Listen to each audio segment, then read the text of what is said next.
Assalamualaikum warahmatullahi wabarakatuh.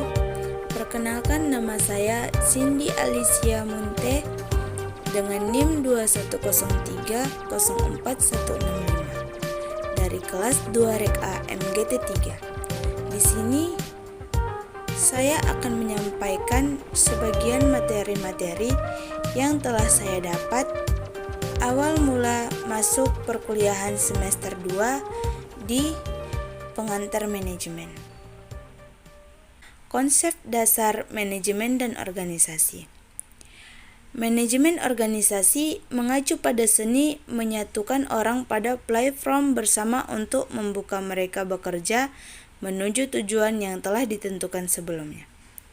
Manajemen organisasi memungkinkan penggunaan sumber daya secara optimal melalui perencanaan dan kontrol yang cermat di tempat kerja. Manajemen organisasi memberikan arah kepada karyawan. Individu sangat menyadari peran dan tanggung jawab mereka dan tahu apa yang seharusnya mereka lakukan dalam organisasi. Manajemen yang efektif memastikan keuntungan bagi organisasi. Dalam bahasa awam, manajemen organisasi mengacu pada penanganan organisasi yang efisien serta para anggotanya. Pentingnya manajemen organisasi. Manajemen organisasi memberikan rasa aman dan kesatuan kepada karyawan. Diperlukan manajemen yang efektif untuk koordinasi yang lebih baik di antara berbagai departemen. Karyawan menyelesaikan tugas dalam kerangka waktu yang ditentukan sebagai hasil dari manajemen organisasi yang efektif. Karyawan tetap setia pada pekerjaan mereka dan tidak memperlakukan pekerjaan sebagai beban. Manajemen organisasi yang efektif mengarah pada suasana damai dan positif di tempat kerja. Manajer dalam kegiatan manajemen. Pengertian manajer. Manajer adalah seorang yang karena pengalaman, pengetahuan, dan keterampilannya diakui oleh organisasi untuk memimpin, mengatur, mengelola, mengendalikan, dan mengembangkan kegiatan organisasi dalam rangka mencapai tujuan. Manajer dalam hubungan dengan manajemen menjelaskan tentang substansi tugas yang ada padanya. Pada satu sisi, manajer ada pada posisi tugas pelaksana kepemimpinan dengan membantu pemimpin memimpin pekerjaan yang bersifat departemenal. Di sini, manajer adalah kepala atau pemimpin suatu departemen atau unit kerja dalam suatu organisasi. Pada sisi yang bersifat lebih substansial, manajemen adalah tugas seorang manajer yang berhubungan dengan pelaksanaan tugas kepemimpinan pada asas manajerial. Tentu, tak kalah melaksanakan tugasnya. Manajer memanajemeni, tetapi perbedaannya ialah bahwa ia memanajemeni tugas atas nama pemimpin yang mendelegasikan tugas manajerial kepadanya. Tanggung jawab sosial dan etika manajemen. Tanggung jawab sosial dapat dikatakan sebagai kontribusi terhadap tujuan pembangunan berkelanjutan dengan cara manajemen berdampak kepada seluruh pemangku kepentingannya, antara lain konsumen, karyawan, investor, pemasok, dan lain sebagainya. Tanggung jawab dari organisasi harus membawa ke arah perbaikan di lingkungan masyarakat organisasi tersebut, sebagai konsekuensi logis keberadaannya dalam lingkungan tersebut. Konsep dasar etika manajemen lebih berbicara mengenai nilai-nilai yang diinput oleh organisasi sehubungan dengan bisnis yang dijalani organisasi tersebut. Etika manajemen dapat diukur melalui 4 cara, yaitu dari segi benefit atau manfaat, pemenuhan hak-hak dari pemangku organisasi tersebut, prinsip keadilan, dan pemeliharaan organisasi yang bersangkutan. Mendorong etika dalam manajemen dapat diperlakukan di antaranya pelatihan etika agar pembiasaan kepada pelaku organisasi. Harus memiliki standar aturan etika di suatu perusahaan untuk keterlibatan masyarakat dalam mengontrol etika itu sendiri. Pengertian perencanaan strategis. Perencanaan strategis adalah kegiatan manajemen organisasi yang digunakan untuk menetapkan prioritas, memfokuskan energi dan sumber daya, memperkuat kinerja operasional.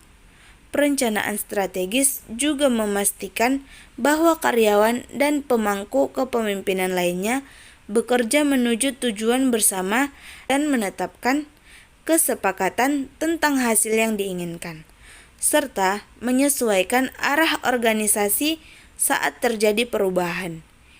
Ini adalah suatu upaya kedisiplinan yang menghasilkan keputusan dan tindakan mendasar untuk membentuk organisasi tersebut, mengetahui tentang siapa yang dilayani organisasi tersebut, apa yang dilakukan organisasi tersebut, dan mengapa harus melakukan hal tersebut.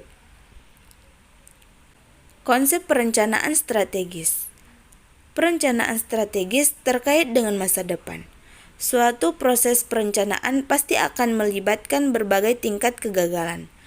Beberapa bagian dari organisasi memerlukan perencanaan selama bertahun-tahun ke depan. Namun, untuk divisi lain membutuhkan perencanaan hanya untuk waktu yang singkat. Hal ini juga dapat didefinisikan sebagai proses pembentukan tujuan organisasi dan sumber daya yang akan digunakan untuk menangani tujuan organisasi, mengatur akuisisi, pemanfaatan, dan disposisi sumber daya. Perencanaan strategis proyek. 1. Penentuan misi dan tujuan. Perencanaan strategis dimulai dengan penentuan misi untuk organisasi.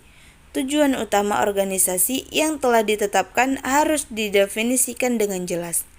Perencanaan strategis berkaitan dengan hubungan jangka panjang organisasi dengan lingkungan eksternalnya. Jadi, misi bisnis harus cermat dalam memperkirakan dampak sosial organisasi dan eksternal. 2. Analisis lingkungan untuk mengidentifikasi peluang dan ancaman. Analisa lingkungan eksternal organisasi perlu dilakukan. Catat faktor penting yang mungkin memengaruhi kegiatan organisasi ke depannya. 3. Penelitian diri sendiri pada langkah berikutnya. Kekuatan dan kelemahan organisasi perlu dianalisa. Analisis semacam ini akan memungkinkan perusahaan untuk memanfaatkan kekuatannya dan untuk meminimalkan kelemahannya. Perusahaan dapat memanfaatkan peluang eksternal dengan berkonsentrasi pada kapasitas internalnya. 4. Pengambilan keputusan strategis. Keputusan strategis kemudian dibuat dan dievaluasi. Setelah itu, keputusan strategis dibuat untuk mengimprovisasi kinerja operasional. Organisasi harus memilih pilihan yang paling sesuai dengan kemampuannya. 5. Implementasi dan pengendalian strategi. Setelah strategi ditentukan, strategi itu harus diterjemahkan ke dalam rencana operasional. Program dan anggaran dikembangkan untuk setiap fungsi. Rencana operasional jangka pendek disiapkan untuk menggunakan sumber daya secara efisien. Kontrol harus dikembangkan untuk mengevakuasi kinerja sebagai strategi yang mulai digunakan. Mendirikan dan memperbaharui organisasi. Dalam berbagai aktivitas, kita selalu berkaitan dengan organisasi. Organisasi adalah suatu proses tersusun yang orang-orangnya berinteraksi untuk mencapai tujuan. Tujuan organisasi berlingkup dari tujuan perusahaan keseluruhan sampai tujuan-tujuan khusus yang ditetapkan untuk masing-masing karyawan. Tujuan-tujuan yang lebih luas menyangkut kemampuan, penjualan, pangsa pasar, dan jasa dipecah ke dalam tujuan-tujuan untuk masing-masing divisi, masing-masing pabrik, masing-masing departemen, masing-masing kelompok kerja, dan masing-masing karyawan individual. Definisi organisasi itu mencangkup 3 elemen pokok, yaitu 1. Struktur organisasi, 2. Interaksi manusia, dan 3. Kegiatan yang mengarahkan pada tujuan. Struktur organisasi merujuk kepada cara di mana kegiatan-kegiatan sebuah organisasi yang dibagi, diorganisasikan, dan dikoordinasikan. Interaksi manusia. Adanya struktur organisasi yang mapan sangat diperlukan untuk menjamin agar rencana manajer dapat dilaksanakan. Manajer harus menyusun suatu struktur organisasi yang orang-orang serta sumber-sumber fisiknya dipersiapkan dengan baik untuk melaksanakan rencana dan mencapai tujuan keseluruhan. Jika suatu perusahaan tumbuh, maka kebutuhan akan organisasi akan semakin meningkat. Dengan semakin besarnya perusahaan, kiranya semakin diperlakukan adanya spesialisasi dan jumlah karyawan yang lebih banyak.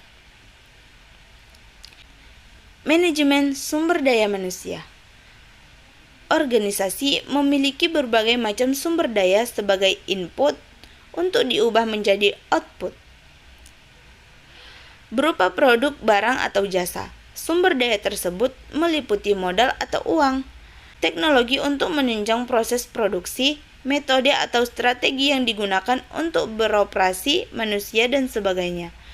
Menurut Gues, kebijakan yang diambil organisasi dalam mengelola SDM-nya diarahkan pada penyatuan elemen-elemen organisasional, komitmen pekerja, kelenturan organisasi dalam beroperasi, serta mencapai kualitas hasil kerja secara maksimal. Dengan merujuk pada pengertian tersebut, ukuran efektivitas kebijakan MSDM yang dibuat dalam berbagai bentuknya dapat diukur pada seberapa jauh organisasi mencapai kesatuan gerak seluruh unit organisasi, seberapa besar komitmen pekerja terhadap pekerjaan dan organisasinya, sampai sejauh mana organisasi toleran dengan perubahan sehingga mampu membuat keputusan dengan cepat dan mengambil langkah dengan tepat, serta seberapa tinggi tingkat kualitas output yang dihasilkan organisasi.